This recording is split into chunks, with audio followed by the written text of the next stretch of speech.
hello everyone हैन आज म कोदो बारीमा छु यस्तै हो गाइजहरु के गर्नु साथी न सँगै एकले रंगी संगी भने जस्तो हैन ड्याममा बस्ने हो स्टप के गर्नु गाइजहरु यसरी हामी चाहिँ हातले कोदो टिप्ने हो हैन हाँसीले टिप्दाखेरि त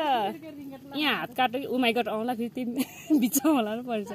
यहाँ हात काट्यो नि त अनि यस्तो के यो कोदो चाहिँ के फेरि यसरी हातले चुड्दा पनि आउँछ के हैन यो कोदोको नाम चाहिँ के हो थाहा हैन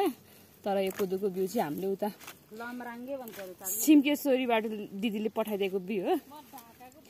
हो टिप्न पनि एकदम सजिलो हुन्छ गाइजहरु हैन यसरी हाँसी नि चाहिन्न कि यसलाई त कोदो यो टिप्नलाई त हाँसीले टिप्दा बरु अल्झिन्छ हैन यसरी टिप्दा फेरि राम्रोसँग आउँछ गाइजहरु कसैलाई यस्तो कोदो गाइजहरु पल्टो यार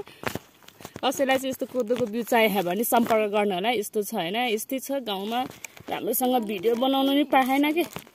बल्ल बल्ल फोन आएर ओडाएर गरेको रोपकी ओडकी अड्किदियो के अरू हैन अब फेरि बनाउँछ कन्टिन्यू गाइजहरु हैन अर्को के ठ्याक्कै हैन अनि फेरि मैले अडाएर गरिरहेको छ के भरेछ ए यदि कसैलाई यो कोदोको बिउ चाहियो भने सम्पर्क गर्नु होला यो कोदो चाहिँ लमराङ्गे कोदो रे हैन तर यसको खास नाम चाहिँ के हो थाहा छैन हामीलाई थाहा भने भनिदिनु होला हैन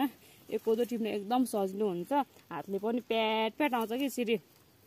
त्यही माथि झन् यहाँ ढलिराख नि त यस्तो मजासँग भइराख कि बसी बसी हातले प्याट प्याट टिप्न गाइजहरु यस्तै हो जिन्दगी गाउँले जिन्दगी गाउँघर यस्तै हो पछाडिबाट दिदीले कराइराख पानी हान्दा आएछ तर यो पानी हैन यसले रक्सी खादिछ गाइजहरु रक्सी हामी चाहिँ बनाउने चाहिँ यो कोदोको फेरि रक्सी बनाउने कि रक्सी बनाउने तर रक्सी धेरै कम खान्छ धेरै रोटी रक्सी धेरै बनाउँछ ओडाल्नु सक्दैन के गाइजहरु त्यही हो हैन यदि कसैलाई लमराङ्गे कोदो बिउ चाहियो भने चाहिँ सम्पर्क गर्नु होला भिडियो बनायो भने फेरि आमा पनि आउने भिडियोमा देख्नु भनेर छड्दैन आमा छिल्लो आमा गाइज आमा अनि गाइजहरु हामी चाहिँ घाँसमा कहाँ छ भने दुईटा आमा छ भन्दाखेरि यहाँ माथि चुली भिर हैन चुली भिर गएको यो मलाई जेठी र कान्छी रहेछ भन्ला त्यो माथि देखेको चाहिँ चुली भिर हैन हाम्रो सैदलखन गाउँपालिकाको चाहिँ भ्यू पोइन्ट भ्यू टावर हैन त्यहाँबाट चाहिँ हाम्रो सैदलखन गाउँपालिकाकै सबै गाउँहरू ओडाहरू देख्न सकिन्छ गाइजहरु ठ्याक्कै त्यही माथि डाँडादेखि चाहिँ यहाँ मुनि चाहिँ हामी बारीमा कोदो टिप्दैछौँ अनि एकजना चाहिँ रिसाएर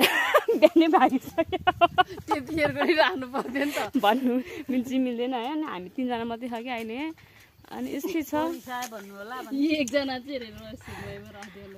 एकजना रिसाएर बिहानै जानु भयो आउने बित्तिकै के भन्नु म गाइजहरु को भन्नु अब भनौँ कि नभनौँ होला है आजको भिडियो चाहिँ यति नै हुनेछ मन पर्या लाइक कमेन्ट सेयर गरिदिनु होला बाई एभ्रिवान